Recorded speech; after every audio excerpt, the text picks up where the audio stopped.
Hey guys, welcome to lesson 1. In this lesson, I'm going to just give you guys a brief overview of what the display network is. So just to start with, Google AdWords is split into two networks. There's the search network and there's the display network.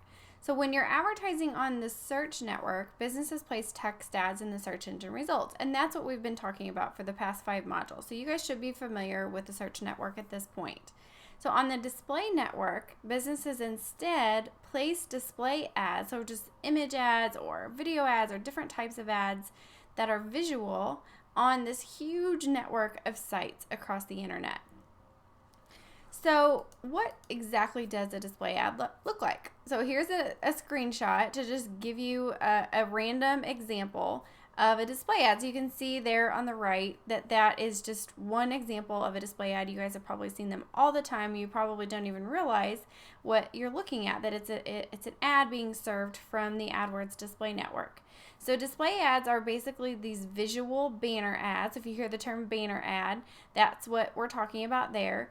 And you see these on advertising supported sites. So you won't see these on sites where they don't participate in the display network. So that's the big catch with the display network, is that a particular site, in order for it to display a display ad from AdWords, has to participate in the display network and has to support advertising. So you can't just go out there and pick any random site and say, oh, I want to display my ad on this site. They have to support advertising.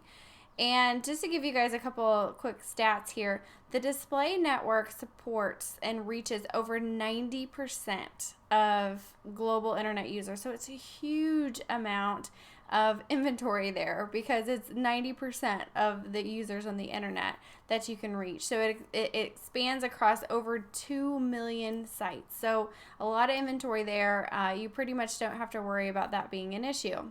But again, like I said, the most important thing that I want you guys to understand about the GDN, the Google Display Network, is that these people are not necessarily in shopping mode.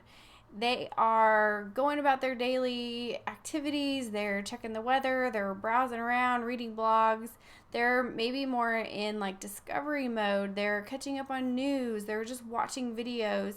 So that's the major difference. It's more of the traditional approach to marketing. It's like TV advertising, where you're just trying to get out there and like reach people no matter what they're doing at the moment. Obviously, if you're watching TV, that's what you're doing. But on the internet, you could be doing any number of things. Very similar to when you're watching TV, you might be watching any number of different shows and things like that.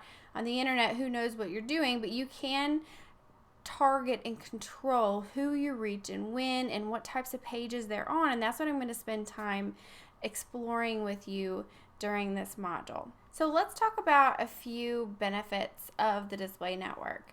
First of all, it's extremely scalable. That's one of the biggest advantages that it has over the search network. Because in the search network, you're limited by the number of search queries that match the keywords that you've put into the system. So if you put into the system something that just doesn't have a lot of volume, or it's limited by geography, you can't create volume on the search network.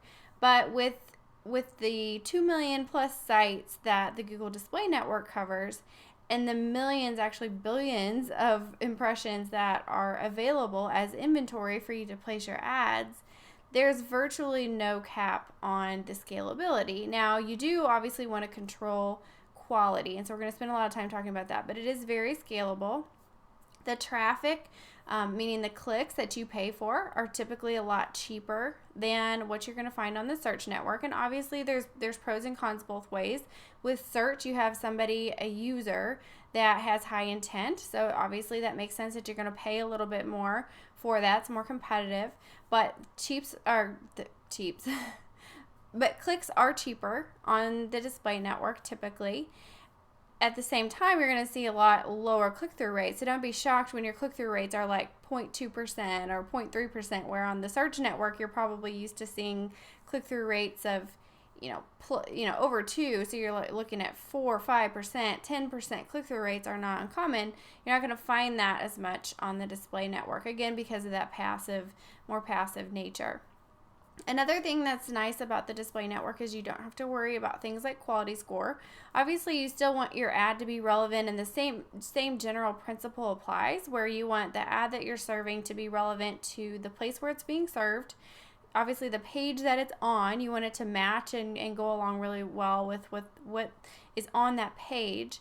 And then your ad itself needs to be very relevant and tied very closely to the landing page. So that all still applies here, and it's still important, but you're not getting graded with like a quality score and all of that in the same way that you are on the search network. Also, another thing to point out, anytime we talk about display, obviously remarketing is a really huge part of display, and it's one of the things that I recommend starting with for anybody new to the display network. Even if you're not wanting to go venture out into targeting cold audiences on the display network, I do highly recommend that you are doing some type of remarketing display ads. So that's really profitable for most businesses that I've ever worked with. And then finally, there's more and more targeting options coming out all the time. In this module, I'm going to talk to you about some of the newest features and options that Google has been rolling out.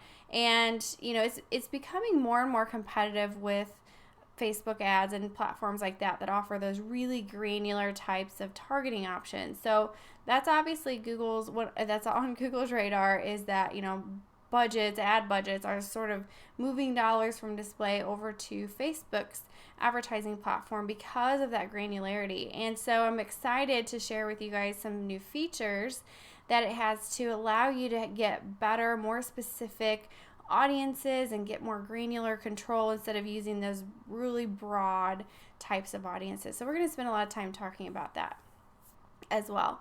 So those are just some of the major benefits. There's a lot more, but I just wanted to highlight some of the major benefits to using the display network. So next up, we're going to jump into lesson 2, and we're going to talk about each of the targeting options available so that we can really deep dive into those and you can start using those in your campaign. So I'll see you guys in lesson 2.